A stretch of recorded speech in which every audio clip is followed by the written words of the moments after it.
안녕하세요. 자, 개혁주의 생명신학 우리 두 번째 시간입니다.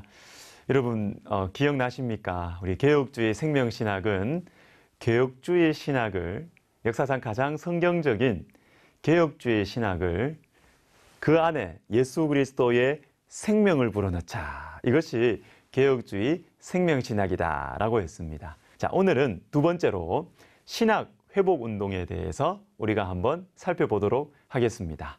신학 회복 운동이 무엇인가 하면 제가 정리된 한 문장을 읽어드리도록 하겠습니다. 개혁주의 생명신학은 지나치게 사변화된 신학을 반성하고 하나님과 그의 말씀으로 돌아가고 신학은 학문이 아님을 강조하여 그 본래적인 의미를 회복하고자 하는 신학 회복 운동이다. 이것이 신학 회복 운동인 것입니다. 여러분, 참 이상한 것은 이 개혁주의 신학이 가장 성경적인 신학인데 이상하게 다 그런 건 아니지만요. 개혁주의 신학이 융성하고 발전한 곳에 교회가 오히려 쇠퇴한다. 교회가 오히려 그 생명력을 상실하는 현상들이 우리 가운데 들리고 보이는 것입니다. 여러분, 왜 그럴까요? 두 가지 경우가 있겠지요. 첫 번째는 개혁주의 신학 자체가 잘못된 것이 아닌가. 두 번째 생각해 볼 수 있는 가능성은 개혁주의 신학은 문제가 없는데 그것을 추구하는 사람들이 잘못 적용한 것이 아닌가.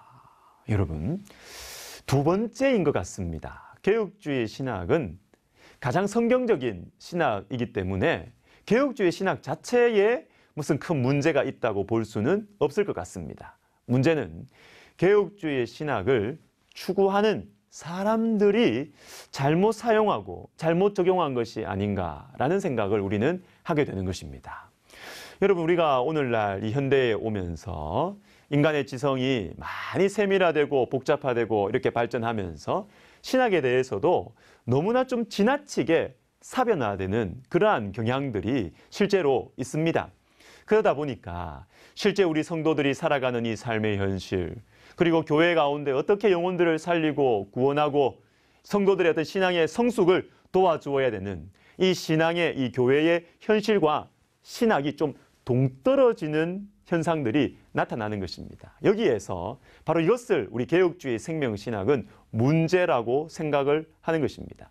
그래서 개혁주의 생명신학에서 참 중요하게 생각하는 것이 뭐냐면 신학은 학문이 아니다라는 것입니다. 여러분, 학문은 사실 공부할 때 이 학문하는 사람들은 자, 인간의 어떤 이성을 통해서 아주 이 논리적으로 이렇게 설명하고 실험하고 증명하고 이렇게 합니다. 그렇지만 여러분, 신학은 다릅니다. 신학은 근본적인 그 대하는 자세가 달라야 됩니다. 우리 지난 시간에도 보았듯이 요한복음 17장 3절 영생은 유일하신 참 하나님과 그 아들 예수 그리스도를 아는 것이다. 그래서 우리가 성령과 기도를 의지하면서 하나님을 공부해야 되고 하나님을 배우고 하나님 말씀에 순종해야 된다라는 것입니다. 그래서 신학은 공부할 때 가장 중요한 어떤 기본적인 자세가 기도입니다.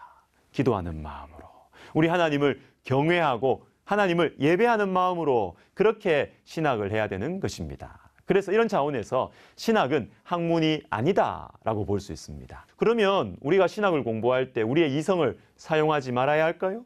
우리의 이 논리력을 사용하지 말아야 할까요? 아닙니다. 사용해야 됩니다. 그런데 하나님께서 우리에게 주신 이 이성, 이 논리력, 이것을 사용을 할 때 성경이 하나님의 말씀이라는 이 권위를 부정하는 쪽으로 사용하면 안 됩니다. 안 되고 성경이 하나님의 말씀이라는 것을 이 하나님 말씀을 잘 해석하기 위해서 하나님의 말씀이라는 사실을 우리가 믿고 순종하는 마음으로 이 말씀이 어떤 뜻인가 하나님의 말씀을 해석하기 위해서 이 논리력을 사용해야 된다라는 것입니다. 그러면 안전하지요.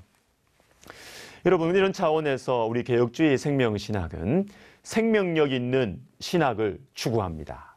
특별히 이것이 현실적으로는 교회를 살리는 신학이 되어야 한다. 이것을 우리는 추구하고 있는 것입니다. 여러분, 신학이 무엇일까요? 좀 어려운 말을 하겠습니다. 신학을 헬라어로는 테올로기아라고 합니다. 테올로기아. 이 테올로기아라는 것은 테오스라는 이 신이라는 이 테오스라는 말과 로고스, 말하다 또는 뭐 학문, 추론 뭐 이런 류의 의미를 가지고 있는 이 두 말이 합쳐져서 테올로기아라는 의미를 갖습니다.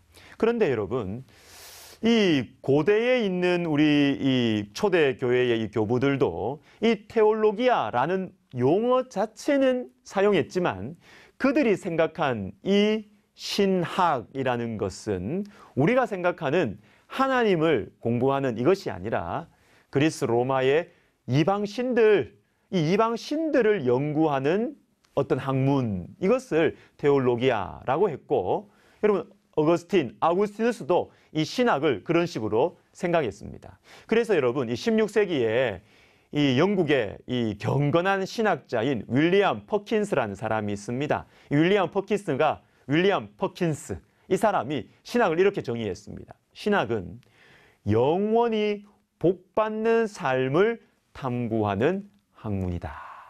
여러분, 신학은 영원히 복받는 삶, 예수님을 믿고 예수님을 닮아가는 이 영생의 삶, 영원히 복받는 삶이 무엇인가, 이것을 탐구하는 학문이 신학이다. 이렇게 말했고, 이 윌리엄 퍼킨스의 제자인 윌리엄 에임즈라는 사람이 있습니다. 이 윌리엄 에임즈는 이렇게 신학을 정의했어요. 신학은 하나님을 받드는 삶이 무엇인지 말하는 것이다. 신학은 하나님을 받드는 삶. 우리 하나님을 어떻게 우리가 섬겨야 되는가? 우리가 하나님을 어떻게 예배해야 되는가? 이것을 말하는 것. 이것이 바로 신학이다. 참 잘 정의했다고 저는 그렇게 생각을 합니다. 그래서 여러분, 이 신학의 이 목적은요. 신학의 목적은 우리의 어떤 학문적인 성취, 무언가 새로운 것을 자꾸 발견해내고 만들어내는 그 정도의 어떤 이 목적이 아니라 신학의 목적은 경건이라고 하겠습니다. 예배라고 할 수가 있는 것입니다. 이 디도서 1장 1절에 보면 이런 말씀이 있습니다. 제가 한번 읽어드리겠습니다. 하나님의 종이요 예수 그리스도의 사도인 나 바울이 사도된 것은 하나님이 택하신 자들의 믿음과 경건함에 속한 진리의 지식과, 이런 말씀이 나옵니다. 여러분, 맨 마지막에 나오는 경건함에 속한 진리의 지식. 여러분, 이것을 뭐 다양하게 해석할 수가 있겠습니다. 이 진리의 지식이 경건함에 속해 있다, 뭐 이렇게 설명할 수도 있을 것이고, 그런데 제가 이 말씀을 연구하다가 어떤 영어 성경을 한번 보니까 이렇게 해석을 해놨어요. 뭐냐면 경건함으로 리드하는 진리의 지식, 경건함으로 이끌어가는 진리의 지식, 이렇게 번역을 한 영어 성경이 있었습니다. 저는 이걸 보면서 아하, 이것이 신학이구나. 여러분, 신학은 하나님을 사랑하고 하나님 앞에서 어떻게 살아가야 되는가, 이것을 이야기하는 경건함, 경건함으로 이끌어가는 진리의 지식, 이것이 신학이다라고 할 수가 있는 것입니다.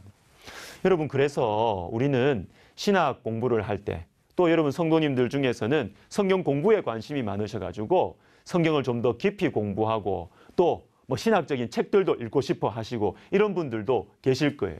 그런데 여러분, 그렇게 하실 때 기본적인, 가장 근본적인 태도가 있습니다. 그것은 제가 몇 가지로 말씀을 드리겠습니다. 첫 번째는 계시의존적 태도를 가지셔야 되겠습니다. 계시의존적 태도. 여러분, 이것이 무엇이냐 하면, 계시라는 말은 신학적으로 일반 계시도 있고 특별 계시도 있습니다. 계시는 하나님께서 우리에게 자신을 드러내 주신다. 레벌레이션, 리빌이라는 말, 드러내다 라는 말에서 나온 것이 계시입니다. 계시. 드러내 주신다. 그런데 드러내 주실 때 우리 하나님께서 자연을 통해서, 우리의 어떤 이런 것들을 통해서 자연 계시, 일반 계시를 우리에게 주시기도 하시고, 특별 계시, 즉 성경 말씀, 이 특별 계시를 통해서 하나님이 어떠한 분이신지를 드러내 주기도 하시는 것입니다. 그런데 여러분, 특별히 여러분, 우리가 신학 공부를 하거나 성경 공부를 하고 신학적인 어떤 책들을 읽을 때 일반 계시도 중요하지만 특별 계시인 이 성경, 이 특별 계시에 의존을 해서 신학 공부를 하실 필요가 있다. 그렇게 하셔야 된다라는 것입니다. 여러분, 우리가 생각하는 우리의 사색, 우리의 변론, 또는 우리의 경험, 또는 우리의 어떤 윤리, 도덕, 여러분, 이것보다 우리가 신학을 공부하고 성경을 공부할 때는 믿음으로 시작하고 믿음으로 마무리하고 또 믿음으로 알게 된 이 진리를 순종해야 된다. 그래서 여러분, 하나님의 말씀에 의존해서 계시 의존적인 태도를 가지고 신학을 공부해야 되겠다라는 것입니다. 두 번째는 그렇기 때문에 우리가 성경을 이해하기 위해서는 성령을 의지해야 됩니다. 디모데전서 3장 16절, 우리가 지난 시간에도 보았듯이 성경은 하나님의 감동으로 된 것입니다. 성령께서 역사하셔서 우리에게 주신 것입니다. 그러니까 이 하나님의 성령으로 된 이 하나님의 말씀을 이해하기 위해서는 우리가 성령을 의지해야 되는 것이죠. 성령의 도우심을 의지해야 되겠습니다. 성령의 도우심을 의지하는 방법이 무엇입니까? 기도죠. 그래서 우리가 신학을 열심히 공부하면 공부할수록, 그리고 성경 공부를 열심히 하면 열심히 할수록 기도도 열심히 해야 된다. 기도하지 않고 공부만 하면 여러분, 성경을 공부할수록 우리 마음이 복잡해지는 것입니다. 여러분, 기도에 게을리하지 않으시고 성경을 공부하시기를 제가 부탁을 드립니다. 세 번째, 우리가 어떻게 신학을 해야 되는가? 세 번째 자세는요, 교회와 분리되어서는 안 된다는 거예요. 교회와 분리되어서는 안 되는 것입니다. 여러분, 학문이라는 것은, 학문의 속성은 저도 다 알지 못하지만 이 학문의 속성은 자꾸만 세밀화되고 자꾸만 전문화되어 가는 특징을 가지게 됩니다. 여러분, 우리가 그렇게 학문의 특성을 가지고 있지만 그렇게 하다 보면 현실과 자꾸 동떨어진 방향으로 가기가 쉬워요. 그런데 신학은 그렇게 공부하면 안 되겠습니다. 신학은 정말 우리가 품어야 되는 영혼들, 우리가 전도해야 되는 영혼들, 우리가 사치 살고 하나님의 영광을 펼쳐 보여야 되는 이 교회와 떨어지는 신학이 되면 안 되겠습니다. 여러분, 그러면 우리가 이렇게 신학을 하기 위해서는 교리, 가장 기본적인 우리의 어떤 이 신앙의 어떤 이 질서, 규칙이라고 할 수 있는 이 교리가 중요한 뼈대가 되어야 된다라는 것입니다. 제가 우리 신학대학원에서 이 공부를 이렇게 가르치다 보면요, 학생들 중에 참 이 신학 공부를 재밌게 아주 실속 있게 하는 사람들이 있어요. 누구냐 하면 다른 사람들도 그렇게 하지만 이 대학생 캠퍼스 선교단체 간사님들이 안식년을 맞이하여서, 또 선교사님들이 사역을 하시다가 안식년을 맞이하여서 신대원 공부를 하시는 분들이 있습니다. 이분들은요, 신학 공부하실 때 쫙쫙 빨아들입니다. 쫙쫙 빨아들이고 무엇이 중요한지 이분들은 눈에 보이는 것입니다. 왜 그럴까요? 현장에 있어 봤기 때문에, 실제로 복음을 전하고 실제로 이 말씀으로 영혼들을 양육해 봤기 때문에 사역에 무엇이 필요한지 이것을 강의를 들으면서 딱 뽑아내는 분별력이 있는 것입니다. 이것이 없으면 그냥 공부로서 시험 치기 위해서 공부하면 재미가 없어요. 재미가 없습니다. 여러분, 이런 것처럼 우리가 현장과 분리된 신학 공부를 하면 안 되고 영혼들을 위해서 교회를 세우기 위한 신학 공부, 성경 공부를 해야 되겠습니다. 여러분, 실제로 이 개혁주의 생명신학의 이 기준이라고 할 수 있는 우리 개혁주의 신학의 이 원조들, 이 종교개혁자들은 신학을 할 때 이런 마음으로 신학을 했어요. 여러분, 마틴 루터의 이 어떤 학자가, 마틴 루터를 연구하는 학자가 이렇게 루터를 평가했어요. 마틴 루터는 영원한 실천적 신학자다. 영원한 실천적 신학자다. 마틴 루터는 너무나 신학을 공부할 때 실천적으로 영혼을 위해서, 교회를 위해서 신학 공부를 했다라는 것입니다.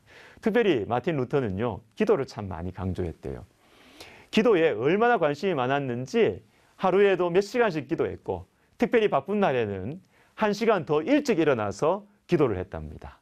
그리고 주말에는 일주일 동안 채우지 못한 자신의 기도 시간이 있다면 주말에 골방에 들어가서 다 채우는 것입니다. 얼마나 이 사람이 기도하면서 신학 공부를 했는지 모릅니다. 여러분, 그리고 이 마틴 루터가 이런 말을 합니다. 기도에 대해서. 제가 한번 읽어드리겠습니다. 우리가 직면하는 모든 유혹과 장애물들에 대해 지속적이고 끊이지 않는 기도보다 더 필요한 것은 없다. 이러한 기도를 통해 하나님께서는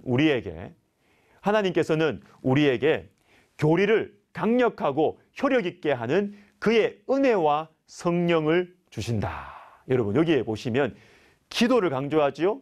그런데 이 기도를 통해서 무엇이 교리를 강력하게 한다라는 것입니다. 여러분, 여기에서 우리가 가야 하는 이 신학의 방향, 우리가 가야 하는 성경 공부의 방향이 나오는 것입니다. 우리가 가지고 있는 신학의 기본적인 뼈대인 이 교리만 있어서도 안 되고, 이 교리가 기도와 합해져야 이 교리가 더 강력하고 효력이 있을 것이다 라는 것입니다. 여러분, 마틴 루터에 이어서 2세대 종교개혁자라고 할 수 있는 요한 칼빈이라는 사람이 있습니다. 여러분, 요한 칼빈의 이 대표적인 책이 기독교 강요입니다. 기독교 강요. 여러분, 들어보신 적 있으시죠? 여러분, 요한 칼빈은 이 자기 평생에 걸쳐서 이 기독교 강요를 초판부터 최종판까지 몇 차례에 걸쳐서 개정하면서 이 한 책을 너무나 소중하게 생각하고 정리를 했습니다. 그런데 이 기독교 강요, 우리는 요한 칼빈의 기독교 강요 이렇게 하면 좀 어렵게 보여요. 어려운 신학책 이렇게 여겨질 수 있지만, 이 기독교 강요는 굉장히 경건한 책이고, 교회를 위한 책이고, 영혼들을 위한 아주 실천적인 책입니다. 여러분, 이것이 드러나는 것이 뭐냐면, 이 기독교 강요 제일 앞부분에 보면은 독자들에게 드리는 글, 그리고 그 당시 프랑스 왕에게 주는 헌사, 여기에 보면 내가 왜 이 책을 쓰는가, 여기에 대한 목적을 요한 칼빈이 밝히고 있는 것입니다. 기독교 강요의 이 저술 목적을 제가 정리를 해드리겠습니다. 첫 번째는 뭐냐면, 참된 경건의 생활을 위해서. 이 책을 쓰는 것은, 요한 칼빈이 이 책을 쓰는 것은 뭔가 어려운 신학 논쟁을 하기 위해서, 그것이 첫 번째 목적이 아니라 어떻게 하면 하나님 앞에서 살아가는가, 참된 경건의 생활을 위해서 썼고, 두 번째는 동포 프랑스 사람들에게 그리스도에 대한 적은 지식을 전하기 위해서, 예수님에 대한 가장 기본적인 지식을 전하기 위해서 썼다. 그리고 세 번째는 신학생들로 하여금 하나님의 말씀을 읽을 수 있도록 준비하기 위해서. 신학 논쟁을 목표로 하는 것이 아니라 성경을 더 잘 이해할 수 있도록 하기 위해서 썼다라는 것입니다. 그리고 마지막 네 번째는, 그 당시 프랑스 개신교 이 종교개혁 영향을 받은 성도들이 많이 박해를 받았어요. 이 박해받는 프랑스 개신교도들이 쓰고 있는 음모를 벗기기 위해서, 우리가 믿고 있는 것은 굉장히 성경적인 신앙입니다 라는 것을 이야기하기 위해서 여러분 기독교 강요를 썼던 것입니다. 그러니까 여러분, 이 네 가지 이 목적을 봐도 요한 칼빈이 기독교 강요를 얼마나 실천적으로, 얼마나 현실적으로 성도들을 돕기 위해서, 교회를 세우기 위해서 썼느냐라는 것을 우리는 충분히 이해할 수가 있을 것입니다. 이제 여러분, 이런 차원에서 보면 요한 칼빈은, 우리 학자들이 인정하는 것입니다. 요한 칼빈은 이 기독교 강요를 신학의 어떤 이 대전이라고 보기보다는 경건의 대전으로 생각했다. 그래서 요한 칼빈의 이 신학에 있어서 굉장히 중요한 것은 뭐냐면 경건이라는 개념이에요. 경건. 하나님 앞에서 어떻게 살아가는가, 이것입니다. 자, 이제 세 번째 인물 한번 보겠습니다. 여러분, 존 버년이라는 사람 아시죠? 존 버년. 이 존 버년. 철로 역정이라는 유명한 책을 쓴 사람입니다. 이 존 버년이 감옥에서 철로 역정을 이렇게 쓰고 나서 그 당시 이 최고의 어떤 신학자라고 일컬어지는 이 존 오웬이라고 하지요. 이 사람에게 이 원고를 보냈어요. 이걸 보고 나서 이 당시에 이 최고의 신학자가 얼마나 감탄을 했는지 너무너무 많은 감동을 받았습니다. 그래서 또 이런 일도 있었다고 해요. 이 존 오웬은 그 당시에 이 영국의 이 왕의 목사님이라고 할 수 있는 이 국목의 역할을 감당하고 있었는데, 존 버년이 런던에 와서 집회를 인도할 때면 이 존 오웬이 존 버년의 집회하는 그 자리에 가서 그 말씀을 듣고 은혜를 받고 오는 것입니다. 은혜를 받고 오는 것입니다. 그래서 그 당시에 왕이 이 존 오웬에게 물었어요.